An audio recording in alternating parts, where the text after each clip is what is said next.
membaca surah Al-Luqman ayat 14. A'udzu billahi minasyaitonir rajim. Bismillahirrahmanirrahim.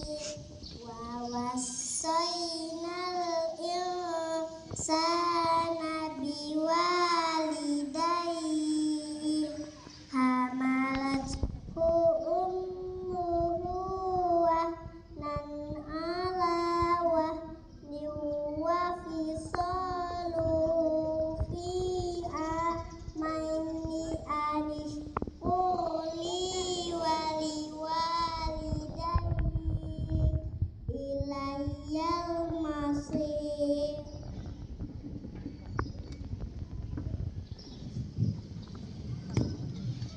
Artinya, dan kami perintahkan kepada manusia berbuat baik kepada dua orang ibu bapaknya. Ibunya telah mengandungnya dalam keadaan lemah yang bertambah-tambah dan menyapih dalam 2 tahun. Bersyukurlah kepadaku dan kepada dua orang ibu bapaknya, hanya kepadakulah kembalimu. Quran Surah Al-Luqman ayat 14. Wassalamualaikum. Waalaikumsalam warahmatullahi wabarakatuh.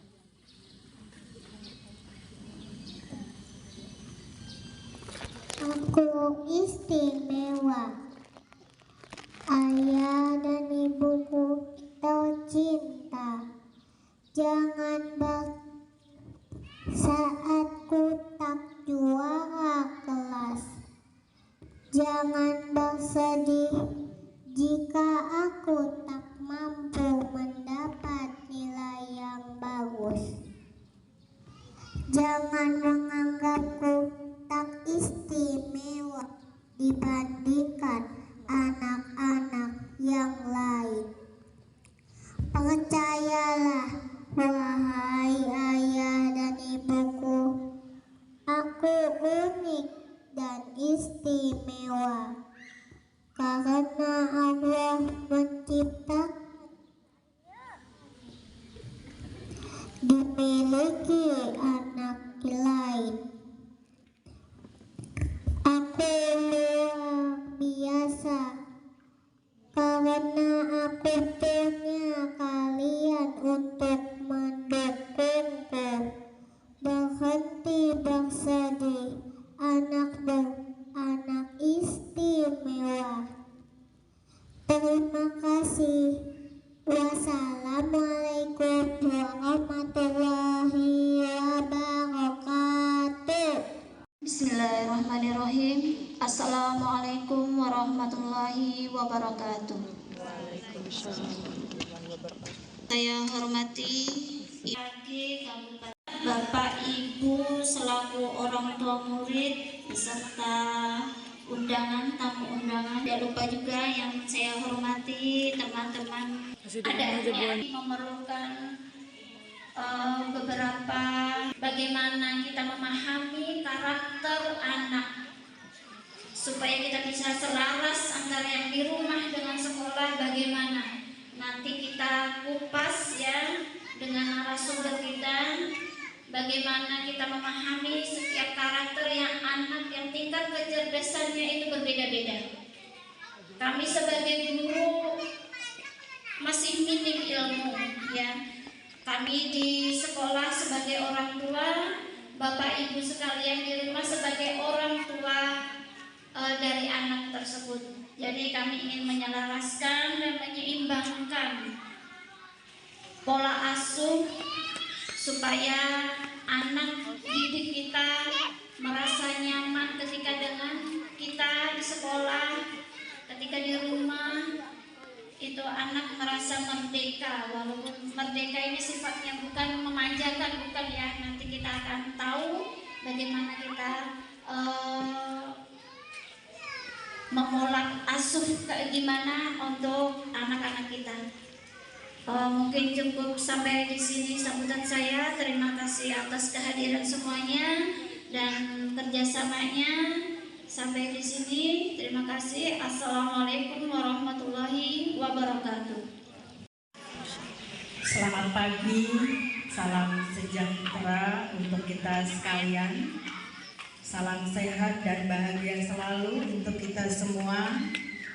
Yang terhormat narasumber seminar Bunda Linis Nindarwati SPD AUD, yang saya hormati Ketua GTKI Ibu Arik Kurniawati SPD, yang saya hormati Ketua Himpaudi Ibu Umi Montamah SPD,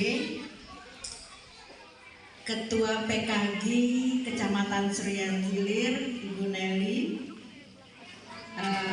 para kepala sekolah TK sekecamatan Suryan Hilir, para orang tua,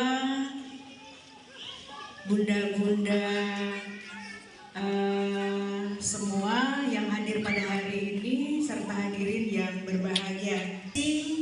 Kegiatan pada hari ini yang dilaksanakan oleh TKIT An-Najiyah, yang mana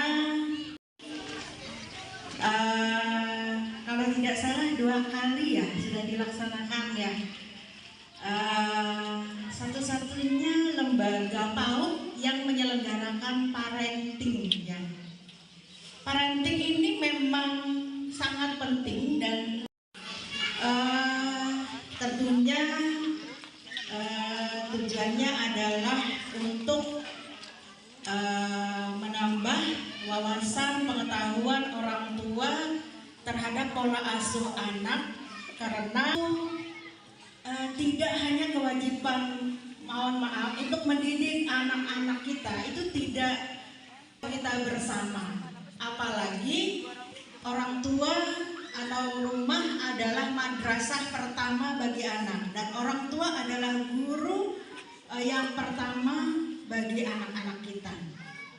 Kemudian waktu paling banyak juga anak-anak berada di rumah dibanding di sekolah ya. Nah, jadi untuk itu perlu adanya pengetahuan baru bagi orang tua tentang pola asuh anak yang tepat ya.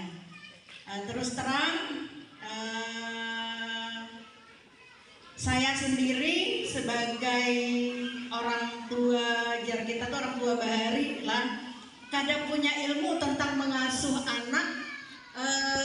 Sekarang ini baru tahu seperti apa mengasuh anak yang benar dan tepat, sehingga cara kita mengasuh anak yang dulu itu banyak salahnya gitu, banyak tidak tepatnya. Nah, sekarang ini untuk mengasuh dan membimbing anak di rumah, banyak cara sebenarnya untuk kita mendapatkannya. Di Google itu banyak, tetapi dengan mengadakan seminar seperti ini kita lebih lebih fokus ya, karena kalau kita browsing di Google mungkin nggak sempat ya, mungkin nggak penting begitu. Kita apalagi kalau para ibu-ibu ya, sukanya paling melihat itu biasanya ya terlupakan, terlalaikan tentang bagaimana cara mengasuh anak yang benar dan tepat begitu ya. Nah, Bapak Ibu luar biasa. Artinya hadir pada hari ini berarti mereka para orang tua peduli dengan anak-anaknya. Apalagi ternyata ayah-ayahnya juga banyak yang hadir pada hari ini ya. Luar biasa, tepuk tangan untuk orang tua yang hadir hadir pada hari ini. Karena biasanya yang berkaitan dengan pola asuh ini biasanya mamanya tuan yang disuruh hadir. Ada undangan ke sekolahan dari sekolah, itu yang hadir pasti mamanya, jarang bapaknya. Nah, alhamdulillah hari ini kayaknya seimbang begitu ya antara mama dan bapaknya yang hadir pada hari ini. Nah, itu menunjukkan bahwa orang tua ayah itu peduli juga dengan pola asuh anaknya, karena memang mendidik anak itu memang harus kedua-duanya ya, tidak hanya bundanya saja tetapi ayahnya juga begitu ya. Nah, bisa diikuti oleh lembaga-lembaga PAUD lainnya untuk mengadakan parenting ini ya. Kalau memang siswanya di lembaga PAUD lainnya sedikit, itu bisa berkolaborasi atau bekerja sama dengan PAUD-PAUD yang lainnya begitu. Kebetulan di sini TK siswanya begitu. Nah, bahwa pendidikan itu memang tadi sudah saya sampaikan bahwa itu adalah kerjasama antara sekolah dengan orang tua. Tepat sekali untuk memberikan pengetahuan baru kepada orang tua, bagaimana orang tua tentang mendidik anak. Sudah saya sampaikan tadi oleh Ibu Kepala Sekolahnya bahwa untuk menyelaraskan ya, dan hutan tentunya. Artinya apa yang diajarkan atau di bimbingan dari dari ibu gurunya, di para ustazahnya di sekolah, itu di rumah dilanjutkan lagi oleh orang tuanya, misal. Dan seminar parenting yang dilaksanakan pada hari ini itu baru dilaksanakan oleh TKIT An-Najiyah. Jadi tepuk tangan untuk TKIT An-Najiyah. Nah, mungkin itu yang bisa saya sampaikan pada kesempatan ini. Nanti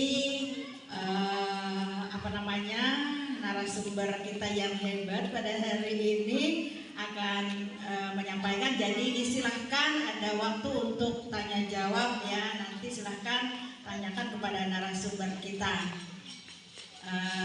Akhirnya dengan mengucap Bismillahirrahmanirrahim, seminar parenting bagi orang tua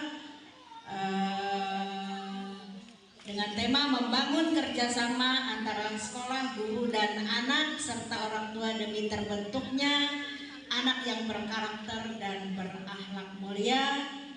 Hari ini Sabtu tanggal 7 ya, tanggal 7 Januari 2023 saya nyatakan resmi dibuka. Demikian yang bisa saya sampaikan. Terima kasih atas perhatiannya. Mohon maaf atas kurang lebihnya, saya mohon maaf. Saya akhiri. Billahi taufik wal hidayah. Assalamualaikum warahmatullahi wabarakatuh. Itu kecil. Apa kecil? Karena lingkungannya apa Pak? Nggak terlalu luas dengan kondisi murid yang ratusan ini. Bapak diturunkan 20 orang saja, tiap bulan kerja bakti beres itu. Sekolah akan indah, sekolah akan nyaman. Sanggup nggak Bapak Ibu? Ayo, kata-katanya Pak.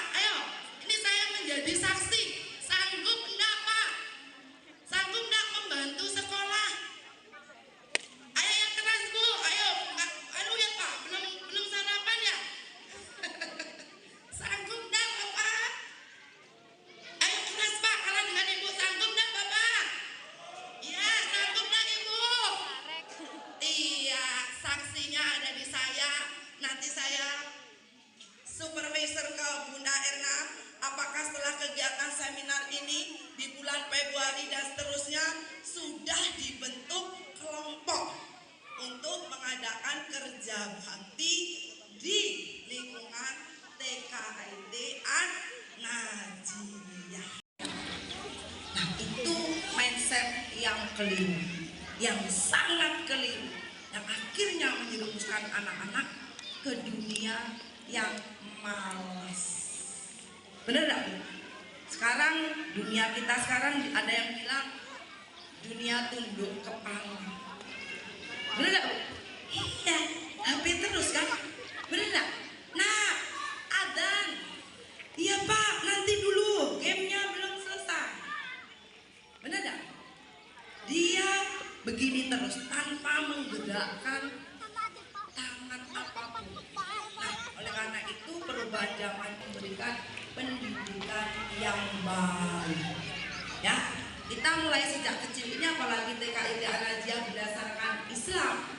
Kalau apa-apa bukan di rumah. Misalkan sholat duha. Kebetulan saya juga Islam ya, TK Islam yang saya pegang di rumah. Anak ini akan bingung. Guru memberi huruf seperti tadi, sedangkan sampai di rumah dengan menulis, anak teriak. Karena anak usia dini ini lebih mengidolakan gurunya. Bener gak Bapak Ibu? Daripada orang tuanya. Betul gak? Ibu, bu guru itu belum gitu, bu guru itu belum ini. Bener gak? Nah, mempengaruhi perkembangan anak. Pola asuh itu bagaimana yang baik? Pola asuh ada 4. Iya Bu, ini pengetahuan juga. Yang pertama itu adalah pola asuh permisif namanya Bapak Ibu. Pola asuh permisif itu bagaimana Bunda Linis? Pola asuh yang orang tua itu memanjakan. Ya. Apa-apa anak minta itu dikasih. Apapun minta tanpa syarat dikasih. Ya. Ma, ini zaman now loh, saya pengen HP yang seharga 10 juta supaya kalau saya foto-foto itu bagus. Bapaknya masih manajer, ya, masih manajer di kebun. Beli, jret, beli apa? Jret, beli apa? Beli. Tiba-tiba kehendak lain, Tuhan berkata lain, bapaknya dicabut dulu, diminta dulu oleh Allah. Ibunya nggak kerja. Apa yang terjadi sama anak? Stres enggak? Depresi enggak dia? Karena apa? Kebiasaan dia dimanjakan, kebiasaan dia minta apa-apa dituruti, tiba-tiba Allah berkehendak lain, orang tuanya dicabut, akhirnya apa-apa tidak bisa dituruti, akhirnya dia apa? Stres. Tak boleh, tapi harus ada aturan supaya apa? Anak-anak tingkat ketergantungan itu tidak terlalu tinggi. Cari duit, ya. Bapak ibunya, aku kan yang penting tugasku masak, selesai. Anak-anak mau main HP, mau apa, dibiarkan. Akhirnya anak meniru tadi apa yang dilihat di rumah, dia akan lakukan di sekolah. Apalagi kalau bapak ibu suka mukul, suka nyubit, suka mukul, suka apa, itu anak itu melakukan. Nah, otoriter itu apa bapak ibu? Memaksa, ya. Kamu harus begini, kamu harus begini, harus juara 1. Kalau nggak juara 1 berarti nggak pinter. Benar nggak bapak ibu? Siapa sih yang pengen anaknya pintar? Pengen semua nggak bapak ibu? Nah, tapi prosesnya yang harus kita lalui. Kalau bapak ibu menginginkan anaknya juara, apakah bapak ibu sudah mendampingi dalam belajar? Apakah bapak ibu sudah memberi fasilitas dia belajar? Itu yang perlu ditanyakan. Jangan asal menuntut, bukan menuntun. Itu ya. Itu kurikulum Merdeka, filosofi Ki Hajar Dewantara itu seperti itu. Bahwa pendidikan itu adalah bukan menuntut, tapi menuntun. Itu ya. Kalau bapak ingin mereka bahagia, prosesnya ikuti. Nak pulang sekolah tadi belajar apa? Oh aku nyanyi mah, nyanyinya apa yo? Oh anak itu senang. Ya, ibu yang ada di rumah, bapak bekerja pulang malam, sempatkan Pak interaksi dengan anak. Ya, walaupun bapak itu tugasnya mencari duit, pulang malam, kadang anaknya udah tidur. Benar Pak? Nah, Kalau udah tidur bagaimana? Belai Pak dia. Belai, dia akan merasa, ini loh kasih sayang orang tuaku. Sesibuk apapun orang tuaku masih memperhatikan saya. Anak yang pertumbuhan dan perkembangannya dengan orang tua beda kan beda Pak? Akan beda. Walaupun di sekolah kami memberi ilmunya sama. Saya pernah diprotes. Jadi pas mengetahui hasil nilainya itu adalah feeling introvert, oh ternyata benar anak ini memang cara belajarnya harus lewat merekam, mendengar. Karena biasanya kalau misalnya di rumah, abang nulis ini, abang ngerjakan ini, orangnya lari, orangnya kabur, orangnya gak mau. Tapi di sekolah pas melihat nilainya masih dapat nilai A, masih dapat nilai B, padahal di rumah disuruh menghafal, disuruh mengulang lagi apa yang dihafal di sekolahan, dia nggak mau, tapi di sekolah katanya bisa. Nah di rumah itu biasanya Sidki memang ada mendengar, biasanya cepat menangkap dan mendengar. Setelah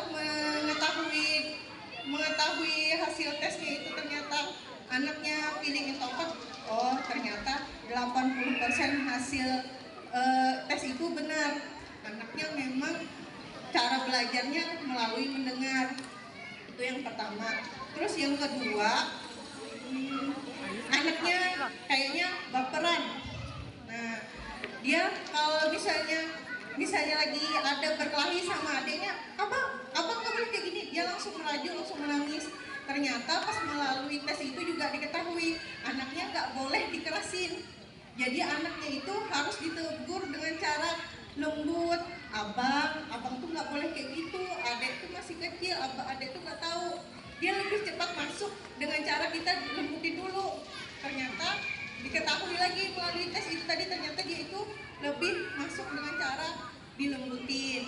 Nah, sebenarnya tes itu juga kalau bisa sih kami berempat satu keluarga dites untuk mengetahui kami gimana sih sinkronnya kami berempat di dalam rumah untuk sebenarnya anak yang nomor 2 itu lebih masuk cara belajarnya seperti apa, nanti minat bakatnya itu anak ini diarahkan kemana. Kebetulan kan Sidki TK besar, jadi sebenarnya sebelumnya saya kebingungan, ini abang nanti setelah lulus TK ini mau dimasukin apa ya.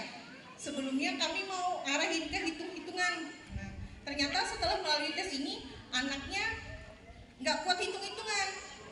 Nah, jadi pas melalui tes ini kami berubah haluan, nggak jadi kami masukkan ke hitung-hitungan. Anaknya kayaknya lebih mudah menghafal. Jadi 80% melalui tes ini kami bisa mengetahui arah minat bakat anak kami kemana.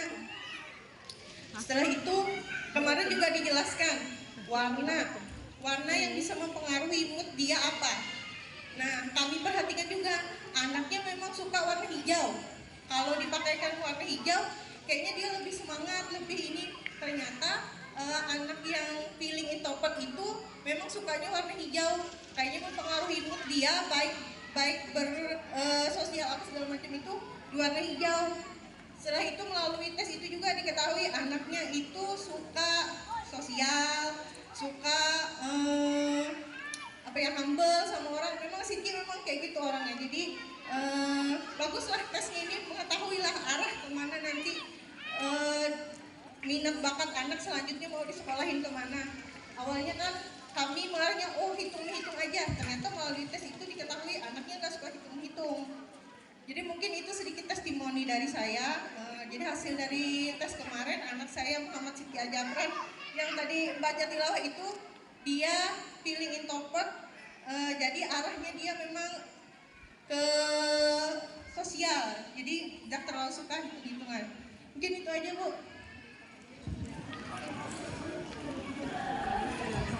Untuk berbagi testimoni, alhamdulillah nama saya perkenalkan Ustazah Istiqomah sebagai guru tetap juga di TK Najia. Alhamdulillah saya juga sudah lama sekali mengajar di TK Najia.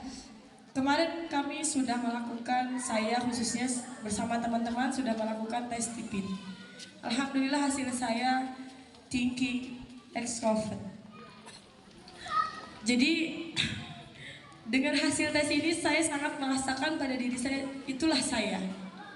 Alhamdulillah, hampir 99% loh. Itu adalah keseharian saya. Apa yang saya lakukan berdasarkan hasil tes itu. Yang mana thinking extrovert ini lebih mengandalkan logika. Berpikirnya dengan kecerdasan logika. Saya lebih suka dengan data, itu benar sekali. Data, fakta. Jadi ketika ada orang yang berbicara dengan saya tanpa data, tanpa fakta, akan sulit saya terima. Itu. Jadi hasil thinking extrovert itu dia menggunakan kecerdasan berpikir. Sangat pemikir, detail dari A sampai Z. Menyusun dan mengatur semua program itu dengan detail.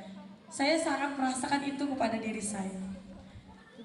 Dan juga seorang thinking extrovert itu berjiwa komando. Dia suka memimpin. Dan juga dia bisa mampu banyak divisi yang bisa dia pegang. Dan itu juga itu sudah terbukti juga pada diri saya, alhamdulillah. Saya selain di Anajia juga punya lembaga sendiri di luar. Di rumah Taufi saya sebagai kepala TPA. Di desa Unit 2 saya sebagai kepala TPA. Itu benar-benar inilah saya. Alhamdulillah tidak rugi untuk tes TIFIN. Kita bisa mengetahui di mana kekurangan kita, di mana kelebihan kita yang harus kita gali lagi. Jadi saya alhamdulillah dengan mengetahui hasil saya jadi banyak belajar. Oh, begini saya sepertinya. Saya tidak bisa menerima ketika ada seseorang yang tidak masuk di akal logika saya. Ternyata itulah saya, bukan karena keras kepala. Jadi memang kecerdasan itu sudah Allah ciptakan tuh berbeda-beda, Ibu. Gak bisa kita. Tapi dengan adanya tes TIFIN ini kita bisa banyak belajar. Oh, kekurangan saya tidak boleh keras kepala. Jadi saya harus menata supaya kekurangan saya itu tertutupi. Jadi kita banyak belajar. Alhamdulillah.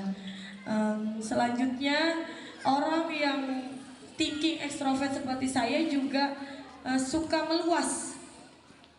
Artinya dia banyak punya relasi. Alhamdulillah itu juga sudah terbukti pada diri saya. Saya banyak ikut organisasi itu memang kesukaan. Dari kecil saya dari SD, saya berbagi pengalaman Bapak Ibu. Saya SD itu sudah ikut pramuka dan SD kelas 6 saya sudah kemah di Bandung. Ikut Jamnas. Memang sangat suka dengan organisasi. Tidak, makanya untuk ibu-ibu tidak rugi untuk tes TIFIN. Meluas relasi itulah saya. Selanjutnya untuk tulang juga kesehatan pun ada Bapak Ibu. Ketika kita melaksanakan tes TIFIN, untuk seorang thinking extrovert dia tulangnya kuat.